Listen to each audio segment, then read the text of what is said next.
The Roman statesman and philosopher Marcus Cicero called Saturn Phaenon, a word meaning shining.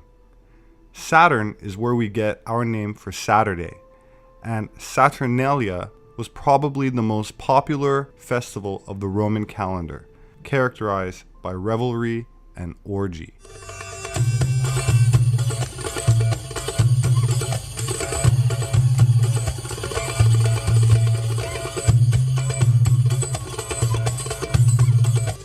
Jupiter was called the son of Saturn. The tale of Zeus or Jupiter and Kronos or Saturn is quite well known. Kronos, who had castrated his own father, Uranus, with a sickle, swallowed all his children by Rhea as soon as they were born for fear that one would overthrow him. That was until Rhea contrived to smuggle the infant Zeus away. He grew up on Mount Ida, suckled by a goat, and grew up to overthrow his father. Saturn, with his sickle, was associated with the harvest, the passing of seasons, of a timeless era of plenty and bounty before time, a golden age. His devouring of his children taken as an allegory for the passing of generations. That Zeus was spared this fate of being devoured can be interpreted as his generation not being devoured by time, but instead everlasting, like the evergreen tree used now as the Christmas tree, green year-round. Christmas being the modern version of Saturnalia, the traditional time of rebirth and renewal, when the shortest day of the year and the longest night is passed after the winter solstice, and the days start becoming longer again. The solar year is reborn, like a phoenix, or later the eagle, the sign of Jupiter, the planet that has a 12-year cycle passing through the 12 houses or constellations of the zodiac. Saturn takes 28 to 30 years to complete a full cycle. Because Saturn is a symbol of wisdom, which grows with age, its cycle has been seen as particularly important in reflecting our development. Every 7 years, Saturn completes a quarter of the cycle, and we move into a new stage of awareness. The renewal of light and the coming of the year was celebrated in the Roman Empire as the Dies Natalis of Sol Invictus, or the birthday of the unconquerable sun, on December 25th. In the Northern Hemisphere during late December, the days are at their shortest lengths and the nights are at their longest. For those of the pagan world, this has always been the greatest time of the year to celebrate and practice the works of darkness. The pagan calendar identifies this period as the winter solstice. It was during the pre-Christian midwinter pagan celebrations of Scandinavia's Norsemen where today's Christmas traditions began. As a means of honoring the pagan sex and fertility god Yule, a 12-day celebration during the month of December was inaugurated. A large single log considered to be a phallic idol was lit on fire and kept burning for 12 days. Animal or human sacrifices were offered in the fire on each of those days. Wild, delirious reveling accompanied the daily sacrifices as drunken participants defiantly strove to make contact with spirits. 1,000 miles away in pre-Christian Rome, celebrants were paying homage to their own gods during the winter solstice. Witchcraft traditions hold that a number of pagan gods were given birth during this period, including Dionysus, Attis, and Baal, chief male god of fertility and licentiousness. Another pagan god from Persia, identified as Mithra, was said to have been born specifically on December 25th. Mithra was the god of the unconquerable sun, the god of the light between heaven and earth, worshipped at that time by an influential Roman cult. His birth symbolized an end to the long nights and a return to the dominance of the sun. During the month-long winter solstice celebration, courts in Rome were closed. Any and all crimes were allowed. Homosexuality, cross-dressing, and uncontrolled debauchery reigned supreme. Rome's order was turned upside down. Even children were allowed to join in the drunken orgies as part of the Juvenalia celebration.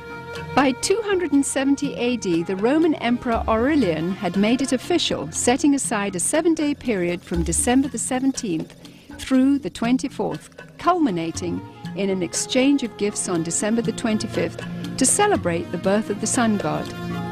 This Roman orgy to end all orgies later became known as Saturnalia, in honor of the god Saturn, the god of excess.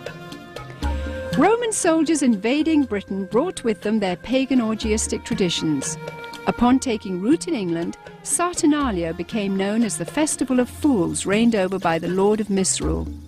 By the 4th century, the influential government-sanctioned Church of Rome, unable to outlaw the growing number of pagan practices, chose instead to adopt them into their so-called official Christianity. The Church believed this would attract more pagans to their fold.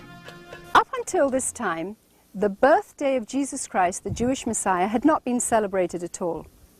Ignoring scriptures, however, indicating that the birth probably did not occur during the winter, the Church nevertheless confused biblical history and made Jesus' birthday coincide with the pagan god Mithra. The birth date of the sun god had now become the birth date of the Son of God. It was hoped that the pagan celebrations of Saturnalia would merge into this new legally sanctioned form of Christianity. The Church's practice of changing the dates of Christian events to coincide with pagan festivals continued, and by the 7th century, Pope Gregory I had ordered Augustine of Canterbury to incorporate any and all pagan practices and customs into the expanding Roman Catholic Church. During the Middle Ages, the debased Mardi Gras atmosphere of what was now known as Christ's Mass had reached a fevered pitch. Common practices included open sex in the streets, rioting, murder, and a number of pagan druidic Halloween rituals. This blood-drenched celebration got so out of hand that by 1652, following the execution of King Charles I, Christ's Mass was finally outlawed in England. A religious reform movement began sweeping the country, led by Puritan Oliver Cromwell. The Puritans took the biblical mandate seriously, which commanded that Christianity remain pure and separate from paganism. Despite their noble efforts, the celebration simply went underground, and by 1656, after only 4 short years under the ban, the public's demand for the legalization of Christ's Mass had become insurmountable. The appointment of Charles II to the throne restored England's monarchy, and with it the celebration of Christ's Mass. The Puritans had lost England, but they held high hopes for the New World. Following England's lead in 1659, the colonies of America had likewise outlawed Christmas. For 200 years, the clergy in New England battled to keep the riotous celebrations honoring the pagan god Saturn from infiltrating the New World. The Reverend Cotton Mather had warned in a Christmas Day sermon in 1712, "Can you in your conscience think that your Holy Saviour is honoured by hard drinking, lewd revelling, and by a mass fit for none but Bacchus or Saturn?" But the public's taste for sin and revelry persisted. In 1828, gang rioting during the Saturnalia-like Christmas celebrations got so bad that cities such as New York were forced to institute a professional police force for the first time in order to control the savagery. Christmas was not only not widely celebrated, in many cases, many places, Christmas celebrations were actually outlawed. By the mid-19th century, American churches were the last remaining holdout in the war against the validation of Christmas. However, they too finally succumbed as a result of the efforts of the American Sunday School Society, who began advocating Christmas programs for children as a method of filling the pews. The Society argued that children could be taught about the birth of Christ through the reenactment of the Nativity. They also offered candy and treats to the children as a means of enticing families into accepting the holiday, despite its notorious history and blatantly pagan roots. The successful technique of bribing children with candy would later be used on an unsuspecting American populace in the effort to promote the acceptance of the pagan rituals of Halloween. However, it was the work of England's most popular writer, Charles Dickens, whose ghostly 1843 book, A Christmas Carol, cemented the Christmas holiday in the hearts of Americans forever. By 1875, the Puritans had been beaten, and by 1890, all American states had voted to make Christmas a legal holiday. Today's tradition of the Christmas Yule log stems directly from the worship of the pre-Christian Scandinavian fertility god Yule. Another good example of the pagan elements of Christmas is the whole concept of Yule and the Yule log. The very term is derived from the Norse god Yule, spelled J-U-L.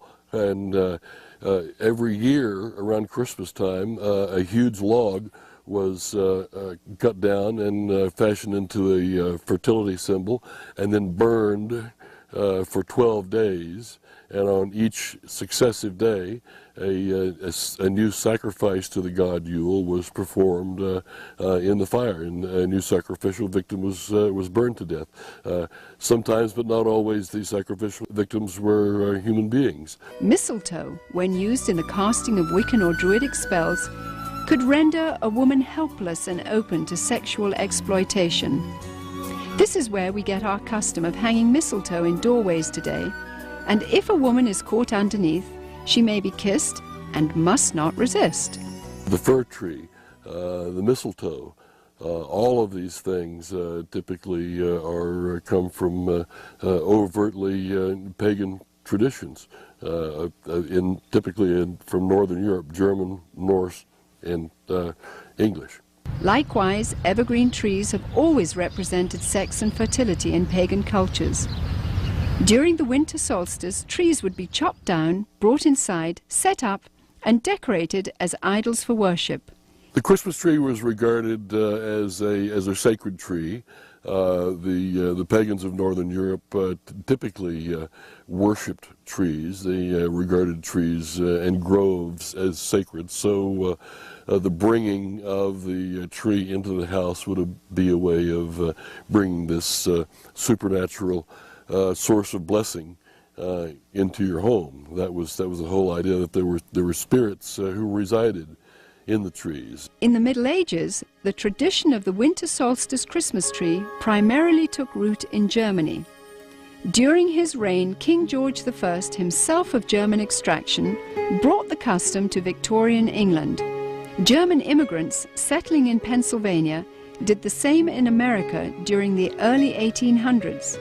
The concept of Santa Claus has had a long and winding history, with a number of diverse cultures contributing to the composite character we have today. Beginning once again in Scandinavia, Santa's original incarnation was in the form of Odin. Odin would travel the sky during the winter solstice, deciding who would die and who would prosper. Most believers were frightened of this particular time of year. In England, Odin eventually evolved into Father Christmas, who, crowned with sprigs of holly, travelled the countryside getting roaring drunk as part of the Festival of Fools celebration. Frequently, he would be accompanied by a horned goat, ironically the biblical symbol of those who reject the salvation of Jesus Christ. Recognized in various cultures as Krampus, Beelzebub, or Zwart Piet, Black Peter, this assistant of St. Nicholas is best known by his German name, Knecht Ruprecht. Described as a hideous horned creature, the servant Ruprecht was a dark and sinister figure who stood in stark contrast to the saintly Nicholas. Somehow, Father Christmas's companion, the horned goat, had metamorphosized into the foreboding horned devil called Ruprecht. As St. Nicholas traveled from house to house, inquiring about the behavior of children, Ruprecht would drop candy and gifts down the chimney into the good children's shoes which had been placed there. It was from this story that we get our tradition of hanging stockings on the mantle at Christmas time. If able to recite a verse or demonstrate a skill for St. Nicholas, the child would receive a gift. If unable to remember a verse, or if the child had been bad, he or she would receive a switch or a whip. Ruprecht also carried a large sack which he would frequently use to haul away the really bad boys and girls. 19th century writer Theodore Storm, in his story about Knecht Ruprecht, even goes so far as to describe the switches given to the children by Ruprecht as tools to be used in sadomasochistic rituals. Numen is the Latin term for divinity, or divine presence, divine will, or divine mind. Kronos, or Saturn, was also seen as a universal numen in certain esoteric interpretations, which signifies the hidden, called by Latin Deus Latius, the hidden God, or in other words, the occult principle of all things. According to Varro, an ancient Roman scholar and writer, and I quote, "He that produceth out of himself the hidden seeds and forms of all things, and swalloweth them up into himself again." From here we may enter into a deeper understanding of the ancient mysteries. Some of who we today call pagans believe God to be diffused throughout all things. Plato himself approved of worshiping the invisible God in the sun, moon, and stars as visible images. The Zohar explains the term Ein Sof as follows, and I quote, "Before he gave any shape to the world, before he produced any form, he was alone, without form, and without resemblance to anything else. Who then can comprehend how he was before the creation? Hence, it is forbidden to lend him any form or similitude, or even to call him by his sacred name, or to indicate him by a single letter or a single point." Honorary 33rd degree Freemason Manly P. Hall said, and I quote, "The Kabbalists conceive of the supreme deity as an incomprehensible principle to be discovered only through the process of eliminating, in order, all of its cognizable attributes. That which remains, when every knowable thing has been removed, is Ein Sof, the eternal state of being. Although indefinable, the absolute permeates all space. Abstract to the degree of inconceivability, Ein Sof is an unconditioned state of all things. Substances, essences, and intelligences are manifested out of the inscrutability of Ein Sof. But the absolute itself is without substance, essence, or intelligence." Ein Sof was referred to by Kabbalists as the most ancient of all the ancients. It was always considered as sexless. Its symbol was a closed eye.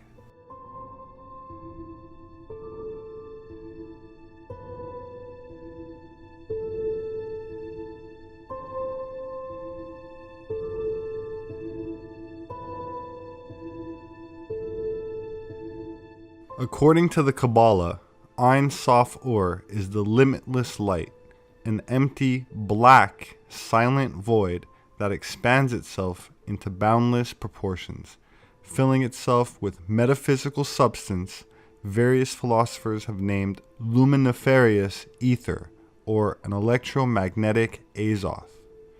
This liquid light substance is an invisible, electromagnetic, radiant energy. Its vibratory emanations are far too subtle to be perceived by or through any of our dense senses. Being an invisible black light, 6,000 years ago the high priests of ancient Egypt declared, "Behold, our God is a black God, too brilliant for mortal eyes." This might help to explain not only the black Osiris, but also the black Madonna, the black Kali, and other deities associated with darkness. That said, the white Osiris is the manifest physical universe we perceive and which the Bible calls day. Modern physicists now declare physical substance fundamentally to be comprised of a light substance in vibration. They have yet to declare just what this light vibration might be, however. The smallest physical particle for years has been known as the quark. More recently, an even smaller particle has been revealed, and this science has labeled dark matter. Ein Sof Ur is that dark matter. The night, or dark matter, is the ocean of black liquid light, a living, omniscient, omnipotent, omnipresent substance permeating every aspect of all manifest and unmanifest levels of experience. It is absent nowhere, filling all space, filling mineral, vegetable, animal, human kingdoms, and kingdoms beyond. A continuing emanation. Every point exudes its own light and life. Alchemists call this their universal first matter, universal mercury. This is the substance of creation from no thing. The Hindu equivalent to Ein Sof Ur is Mula Prakriti, the root matter. Alchemists from all periods have given it any number of different names, but the principle, one designation, has always been simply water, but a permanent water. My name is Robert Sepper. I'm an independent anthropologist and author. My books are published on Amazon.com. Please consider making a donation to Atlantean Gardens if you'd like to support my work. Thank you for sharing this video and subscribing if you haven't already. Please leave a comment, and I will see you next time.